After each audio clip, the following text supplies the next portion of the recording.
স্বয়ং আল্লাহ ঈসা আলাইহিস সালামকে বলবেন, ঈসা তুমি কি বলেছিলে আমি আল্লাহ? তখন ঈসা আলাইহিস সালাম বলবেন, দুঃখিত, আমি যতদিন দুনিয়ায় ছিলাম ততদিন আপনি জানেন আমি কি করেছি। আমি চলে আসার পরে এদের অবস্থা কি সেটা আপনি জানেন।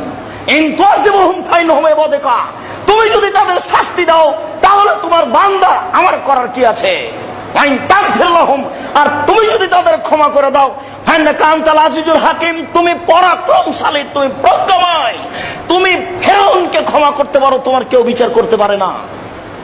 আমাকে এভাবে বলছো কেন? তুমি যদি সবাইকে ক্ষমা করো, তোমার দাস দাসী করে দাও, তুমি যদি তাদের শাস্তি দাও, তোমার বান্দা তুমি শাস্তি দাও, আমার করার কি আছে? আর তুমি যদি ক্ষমা করো, আনতাল আজিজুল হাকিম, তুমি পরাক্রমশালী, তুমি প্রজ্ঞাময়, তুমি ফেরাউনকে জান্নাতে দিয়ে দিলে কেউ বিচার করতে পারবে না তোমার। এই আয়াতটি আমাদের নবী মুহাম্মদ সাল্লাল্লাহু আলাইহি সাল্লাম সারা রাত পড়েছিলেন তাহাজ্জুদে, একই আয়াত।